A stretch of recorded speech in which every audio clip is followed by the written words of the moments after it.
pathian thui lo ngai thang u rom bung som pathum chang som pakhat le chang som pani tu hi tun lai thil om zia in fiat awang le mu hil tho har hun to tak zet in fiat awangin chu ka soi ni zan hi ara lek to a khua war don ta e chu wangin thimathil ti chu pai ila em thuamin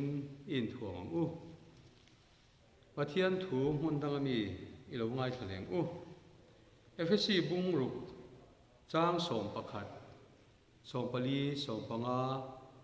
som pasari hui de lek kan chiar mai nge dia bulang am thlem na chu in do zo nan pathian ral thuam fam kimin in thuam ro u chuti chuan in kong chu thu taka fengin fel no om po chu ha in remna chan chin tra in bo sai na chu in ke a bun in ding ro u chung lo po chu rin na pho la u la chumi chuan mi sual thal al thei zong chu in ti mi theang tin chan nam na lukhum le tharau ngum nam pathian thu chu la u la trong trai na le di na tin re in eng hun po a tharawa trong trai in chumi kong a chuan mi thiang him zong tan thanem ngai tak le dil tlatin ngai ven ro u zaina hian pathian thu han soi ka du chu tun lai thil ong zia tun lai thil theng awang hian tun hun hi lalparin hun tak ani lalparin hun ani e ti thu ani tun kan khovel hun ton mek chung chang hi toite te in kong sang in han soi ka du a khovel he kan le lung nge hi pithiam ten an han soi dana chuan atar to de ulam chu ni lo mo kum sang tam tak rim takin mi hring te tan a thoka chu wang chuang kong sang hian atar ta deu ni nge ti tong kam te po an soi thien ani hei kan fiat angin li hing chung chang hi alar le maya hei kan zo rama nge po mizoram ko chak lam panga tun kum nge po khan voi se chuang kan u nau te he li hing hian asoi ani ti kan rian lain at om hle ani tin khovela trim hian tun kum cho som chunga lir hing hi khovel hun tam takal ta lir hing ai khan atam tai ti mi thiam ten an soi bok nge nge ni tin kan bo ruak chezual zel an han ti hemi asa prongin soi tai la kan traffica kan pollution level te asang tuala tin khovel te polo lum tuala ti thu te hi alar em hi kan ria thi tin tun lai a chuan tong kam la tak ma chu climate change ten tia kan lei lung chung changa ngai tu tur ril ru luak khat tak mai hi atamani khovel sarkar te an in ron khoma ma so na tak an nei thei si lo heng ke ma ni mi hring ngeina kan kut thla ka wanga lo thleng te tam jok chuan ni athim zong han ngai to phei chuan he kan khovel hi rei tak thi om tluan thei don em ni ti mai turin pathian thu tel hau lo po hian kan khovel din mun chu chung chu ni in an soi ni tin a dot le chuan kha du tok tai la sarkar chung chang khovel sarkar chung chang han soi le zau ka duwa fin na te lok sanga mi hing te kan lo fing to a thil tha le thalo te po kan hre to a khovel sarkar te hi chu i ngil ho to lovin in ngei takin i om to ti om to tak te hi kan ne mo ti lai hian atak taka chun ani ho si lo kan in nger tu na kan in hir ho wa chung te chu kan din mun me kan ni ti soi tamangai om lo ve kin ral thuam chung cha te po kan in tan siak na hi ana sa le mai tu na kan nei sa sarkar ro pui tak te nan nei sa te hi siam bel to hak lo po ni sela tu na nei sa ti han ti puak ta sela mit khap ka lawa he kan khovel hi vai buta chang thei mai tur hi ral thuam hi an nei ku tren tu na ni ma se chu ti ani chung chuan anin nei tam sia ka thazok siam an tuma chu ti reng chuan kan khovel ani tun lai thil om zia hi unau te umun takin ingai tuang u hei mai hi ala ni lowa mi hring kan nun dan chung chang sang nam ang kan han ni na te hian nam in ti bing na chelutuk awang te sa kholak bing na awang te a phavelina atur nahi soisen ani om love tunlai huna phei chun hei hi azgol zel ni hian alang he nge ani thisen po hemia wang hian aluang na sata hle mai ara phlak tak zet ani tin mi hring sual na chungchang te po hian soi ta zawila hur herna ang chi te tin kong rang ra kan sual te soi tu tam tak a om tun chu kan soi lan sa du pakhat chu hei nei in ang in kop kan han ti te meichia le meichia mi pa le mi pa in kop kan han ti te hi tun ma de chuan ram chang kang jok sa ranga rama te chuan chu tiang chuan an ome an han ti po hian mak hi kan tia min an soi po hian kan oi lo lek lekani ma se tu na ero hi chuan heng thil hi kan hne na kan zinga om ve ta reng ni te po hian alang ani an trong kam la tak lam toy LGBT an han ti te pe hi chu kan pinga hian hriat tur tam ta hle mai kham khop hian politic an thel na level a te thleng po lar takin voinia po soi chho me kani heng ti hi a hriom khop mai yin hemi chung chang tlem han soi thui deuh tai la hetiang ang mi hring ni phung pia lam natural law pia lam thil va pen na thil ani tin pathian dana po hei phal lo ani akhap plat ani pathian dana po he kan bible hi kan ko khan thurina chuan thurin pakhat na chuan thuthung hlui le thuthung thar hi pathian thu ani a hei chau hi rin na le thil ti te da dik lo thei lo ani ati ani pathian thu hi kan nun te mi hring kan nun phung te adik le dik lo te na tur ani chuan tuna kan soi tak kha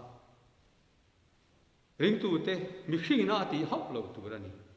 tin mi hring dan shima po hian hei hi chu akal mang ani lo ani ti hi kan chiang mai ome ma se chu ti ani mek lai chon khovel fin na size lam fin na te mi hring ril ru a zirmi te zirbing tu ten ngai to na an hmanga khovela an han the chu na tang hian hei chu mi hring an pian ma tang an tak sa pian phungina rang ken ani a da ran lutuk tur an lo pom tur ani tin an ril ru lam ni sel an pian tira tang an pian ken ani awangin heng te hi chu hriat thiam tur ti fing tak takin an khor chuaka mi hring lam dan mi hring lam fin na tang chuan a om khop mai ma se nun dan te fungata na bible hi kan mang don ani chuan adik tlat lo ani chulai churing tu ten voina po hian kan chian thar anga in ka hria ani ingai tu non leu u tin a hrim thu in mi hring kan nun ho na kong rang hian heng har sat na kan han to te hi alian sot khop mai khovel ram tam taka heng hi pom tur anian tia sarkar pun apom ta mek ani khalai khasulo da thatai la ko thran pathian khopui tia ming an huwa meu po hetiang ang ngai thiam tu pom tu tam tak an lo om ta ril ru anani lali suwa ngein he lungpui chunga hian ka ko thran ho ka rem chuang mi hri kho pol kom khar pun angam lawang ti asoi mek laya chu tiang ang pathian thuina pom lo ang te pom tu ko thran ang kan hani thamek te hi aril runa thla khop mai chu tun lai thil thleng tun lai thil om zia ngun taka kan ena kan hu te chu ani in pakhat chau kan soi le du chu mi hringa sum don na hi amak hi katia human trafficking te tia mi hring pui te hlok du lutuk uchuak awanga poisak nei mia lova mi hring pui te taksa peng te an du awangin aman to hral an du awang ten le thil dangdanga khatiang ang chi kha chu tiang sum don ra phlak tak mai te chu a om mek ani soidoni la tun khovela thil thleng mek tun lai thil om dan chung chang hi kan soi tok thei lawang ka ngai tu na chuan heng thil hi ani awang hian kan khovel hian chia rup na lam ti hian apan chua ni mai ti alang eng ti khuna ma chuan avorto kan la theng lovang ti hi asoi theilo trong kam pakhat a chiang deuh mai le mi thla theia karil ru oma chu he khovel hi kham sang tak ko wa hian ading lur mai ni te hian a hriat ani chu vai u nau te o tun lai thil om zia hi ngun takin ingai tuang u no hun lai chung chang kan hria kan ngai the fin Genesis bung ruk thu a khan changa chang ko chawa khan no hun laia mi hring sualna nasat lu tu ka wangin siam tu pathian chu aril ru ana em ti kan hu ani chowang chon mi hring a siam wangin a in chira ka ti bo ral te mayang ati ta thot mai ani kha chung cha chu voina kan din hun nen hian unau tu ngai to ila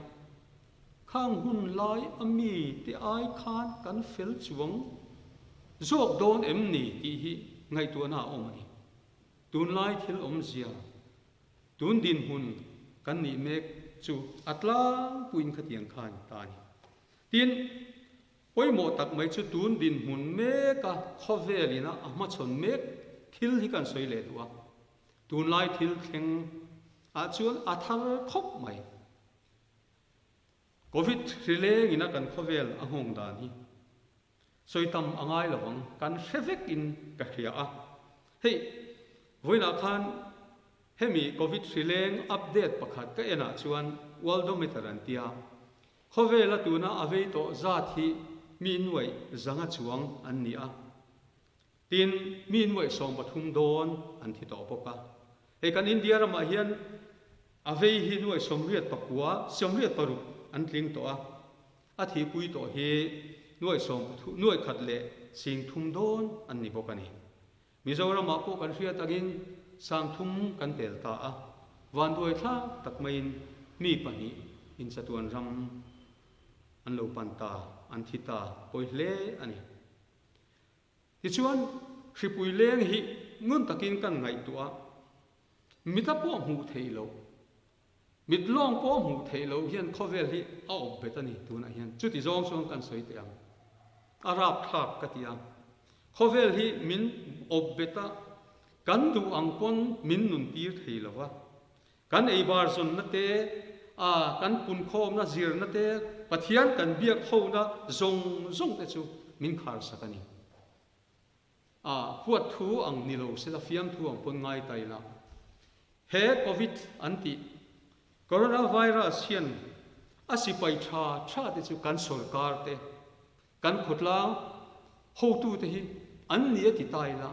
ka soyang khan engama zong ngai ta lawila aman ruate asipai te chu a control tu ra aman te chu nitlatani chu tiang khop chuan kan khovel hi omani lo thei lovin mai kan tu ama ai latin om tur anti alo thei si lova mizo te chu income ngei tak om khom nuam ti thi nui dar thin kan ni ma se tu na chuan chu covid hian min khap sakani na ka ti em chu kan then rual kan du tak tenen ko kan in lau rutlat to khovel hi hlau nei na khatani hlau lo mi khring hi khovela hin tu na hin an omangin chu hlau na chuan ti hian khovel hi min hrut ta ni ram ro pui a ram re thei rang lo million mi ro pui mi re thei mi mol kan zafa hian he free hian min hrut vep ani ka khai khom na chu khovel hi a hlim lo ani tu na hian arab thak thop mai chu tun lai thil theng ra phla takani kan ei in zon na kan ei le bar zon na kong sang ten min ti boy na sat zia hi kan nun phung a khoi boy zia hi a tak voinia chang tu te kan ni vai soi ta mangai ka hello tak salam ti salama kan tuar na kan din hun chu kha kan ta tit pakhat kan soi du sa wa chu lockdown wang lai khan ka ngai tu na thui tak mai lom chutum khat ka tonga chun wang lai tu ver tang kan hoi chua ka motor tlan ri po om lo khovel hi are na re vung mai ni ka hia heti zong hi ka ngai tu suala rap hak hi ka tilu tu ka chu kan khovel ni mek din hunani kan soi tum tak chu taksa khovela min hong dan chu pha khania ring tu te he shi pui le ngina tharau lam nun a hong dan hi kan tharau lam nun a hong dan hi anna sakhop in ka hria ti khan biakin kan khara mars kha chunulama keima mi mula po ka ngai tu dana chuan ka ni khat kan kharanga kan biakin chu kan hong le mayanga ti ril ro mani kan han kharta ni arala karara tha arala atir lama khachuan in khom le tur be se na lian tak maya omani ma se chu azuai tiala atir lama chuan in khom le kha kan sa ka ni kan soi ni ke po hian ka dong nual mai in khom le cha to hle mai kan ti tin kan bo lu po pathian kan maya kan aw kan thom po ring ani ma se hunan kala thani thathum an liam meu chuan midang in tong vem ka hello biakin in khom ya cha to hle mai ti ka he kha ta phat mai kha khan chan an ein ka hiam en tir an ein ka hiam tharau lam nuna zo in kan planiam ta nin ka ngai dan mol ta tang chuan nin ka he thlat chuti rol chuan kan pathian biak le lam kan ngai tu kan pathian biak in khom nei thin te kha o hei hian a lut zia tar lang ani ka ti khatia ka in khom lai khan ring tu te kan nun kan in dom kang to na tharau lam nuna ngel he na min siama pathian biak khowa athu ngai thla ka pathian kan fakho nun te ring tu nuna tan alo that zia kha hei hian alan ti ring ka hiam chuti rol chuan lom tak mai chu hetianga kan in khom thei lai hian chung ko enga mo za chu thane ngai takin mani na te hun kan la mang zela kan la in khom zel ti hriat thi avalo mom em hoi chun zom zelang u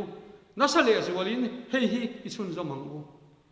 ati ngai lo te poin iti tharang u alo chau to le alo thaniam to deu te pon I chan thar le u tun hi pathian nai hunani tun hi pathian rin hunani tun hi kan hun tong ani awangin thil om zengun takin ingai tuang u kan rong bol na bo ruak alo thaniama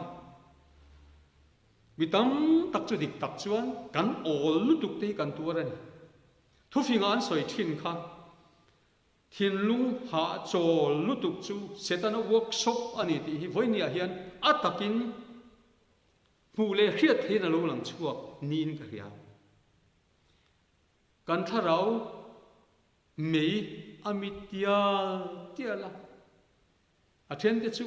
aem mu tur po om to manglo tiang tur khop ani pathian polna ta na kan hun pek atlem tiala bible pathian thu ring tu ten kan cholak na tur te pathian ne na kain pol na tur tong trai te itam tak chuan kan lo tha da tial ni ti pon alang rong bol tu te mai kan ni lo nula le tlangwal mai nu le pa mai kan ni lo kan zawai mai hian chu nun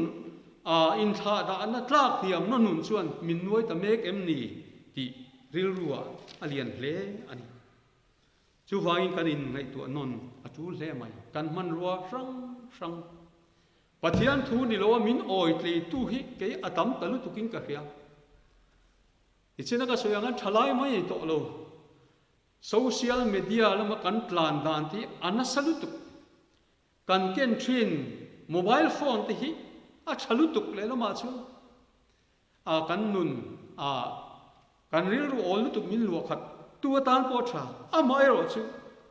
kan ti teng bega kan hriat te kan mi ta thil kan mu chak na nasalutuk mai te hi control na angai ta azalutuk ta em ni ti te ngai tu na hian I nei tharang ichina bible thu kan ngai thak ang khan tun lai thil thing tam tak kan hu le kan hriat thil te hian lalpa lama kan nun nung tu rakha min oi tial em ni chu ti luan a then chu kan mutui talutuk em ni ti te poin ngai tu na om the ni kan nun te hilal pa kan fiat na lama chung te chuan ati chomol zo ta em ni ti te ni ngai tu angu khai tun hi chong trai hun ani lalpa kan rin na siam that hun ani ring tu te hi tran kan lak reng lo chuan ke po hi kan chi khop mai nuna tran lak lo wa ain tha da chuan kan fiat lo lai hian khovel lam hian thuk takin sak tak hian min lo bot man si ani chu wangin indo nun kan nei reng hi angai ni ichina pathian thu kan ngai thak FSC mi ang khan pathian ral thuam fam kimin in thuam tur kan ni ti hi i fe thar le ku pathian ral thuam akan in thuam lo chuan kan do hi hemiti sa le thi senami hi ani lo ani min he zung mai ni kan fiat ang khan rin na pho la ila voinia hian pathian thu tak pho kan nei te po hi atui ek mek te po ni mai the ni chung te po chu thuam thri la i buat sai thangu misual thal al thei te po hian min kap zot to ni mai am chu tiang om to lo the na tur chuan rin na siam thal kan ma bo ani tharangun nam atia tharangun nam tharawa nun oma sual thil ti theina pathian chau na zar kan lo ne thin te po kha kan man ruwa te abilta ani mai lo ang bo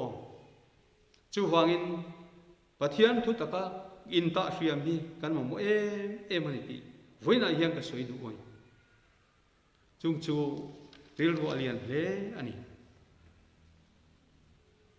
nowa hun lai chung chang ka soi le tai la nowa hun kha har sa hle mai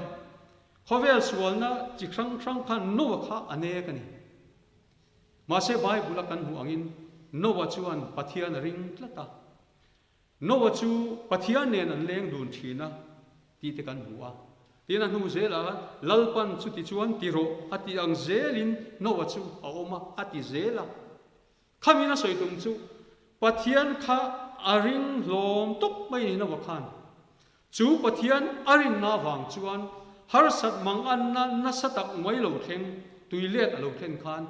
nowa chuan ama le achung te kha chu har sat na tang chuan a chan chuwa ka chan damin an om ta ni voin kan khovel huna nge po hian ingai tu ang keile ka chung te hi engtin nge he khovel mang an thak tak kheng mek lakata hi chan chu in an omang ti hi kan ngai tu hun ta the mai nowa chuan arin na wangin ama le achung de chu chan dam na longa achuan ti ran him ta ni du to kila Daniel chung chang kan soi le lo Daniel achu achunga ro rel na rip taka wangin har sat na mang an thak tak ato sakei bak nei pu ka pai tu rani ma se Daniel achuan pathian rin tlat awangin Jerusalem lam hoin atuk ver ahonga lalpa ma akuna sakei bak nei pu ka anhan pai khan sakei bak nei khan ei zo zik tu rani ma se chu mang an na to muna chuan lalpan Daniel khalu ma klak Daniel chan chu ina om ta ni voini apo hian unau te o mang an to muna kan om ani po in kan unau te chu dam do ina te covid care center muna te po mang ang takin kan lo om ani the ma se lalpa kan be se tlata lalpa kan ring tlat ani chuan lalpan min thon lovang chu huna chuan kan pathian hian min lo hak do ani chu tiang lalpa kan rin tlat phot chuan kan pathian hian athutiam a hlen lo ngai lo ani hebrai bung so pakhat kha en taila aro pui kati khang kha rin na mi huai sen kal masa tina kan en ton tur nun an ho chia kha aro pui lu tu indo na khovela an omani har sa na rang mang an rang khan an khovel kha chi mani ma se rin na thil ti theina mangin khang mi huai sem te khan an ne fikani chu wangin gunau te u tun lai thil om zia hi mun takin ngai to ila kan chunga thleng mek thil chi sang sang covid chau ko ni lo khovel na tui lian in a min a ne ka min chim na sat em na huna hian chan chua kan om theina turin dam na kan chan theina turin tun hi lalpa rin hun poimo em mai ni hi i hre thar lemu voina mu thu mek te lo mu thu lek to te in ti har ila lalpa kan rin na hi isiam thar lemu bible kan hu ang khan eng thuamin in thuamang u Korin lekathon pani na bung som pathum changa rina chuan in om emo nangma ni nge in chin ula nangma ni nge in fier u atiang hian voinian u nau te u engdin huna e kadin rina chuan ka omem in chinang u in fiang u midang ni lovin keima nge hi rina chuan ka omem chu apoi mo mani korin le khathon pani na vek bung som chang ni chuan keini in ral thuam le chu ti sa ami ani si lawa hul pui nge tak te thiat na tura pathian za thil ti theina ani zo ati ani lalpana thu thiang lim malmi som sakro che amen